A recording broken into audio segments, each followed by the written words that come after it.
qasbanahay meel alla meeshii looga hadlayo arrimaha jaaliyadda Soomaaliyeed inaan goobjoog ahaado saas ayaan uga soo qayb galay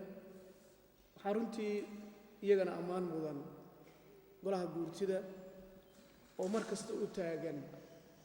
arrimaha muhiimka ah ee ummadda Soomaaliyeed sida xal loogu heli lahaa hadda waa dhaqanka Soomaalidu oo soo jireenka sida uu yahayba odagu waxaa la yiraahdaa waa bil sii dhacayso waxbaa lagala haraa marka hadda waxaan u malaynayaa xaaji Axmedey iyo wali ma gaarin wax kala haridii oo heerkaas maysan gaarin waa ka yar yihiin laakiin haddana aqli iyo aqoon iyo da'a looga maarmi waayo sidaa darteed runtii aad baan ugu mahadcelinayaa iyagana waxaa kaloo ugu mahadcelinayaa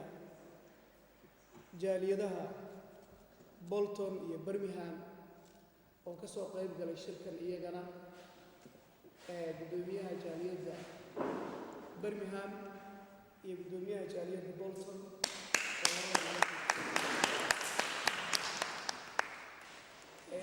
iyaguna aad bay u mahadsanyihiin shirkan oo inoo leeyahay hadda waxaan u fadhinaa waa qaybtiisii labaad qaybtii koowaad ee waa kasoo gudubnay muhiimadda uu noo leeyahay ugu weyn waxa weeye walaalayaal bal horta koow in la is arko oo la isku yimaado oo la is warsado waa qodobka koowaad qodobka labaad ee dalkeennii ceelna uma qodna cidna uma maqna caqligiisii waxaa la yidhahdaa dibadduu joogaa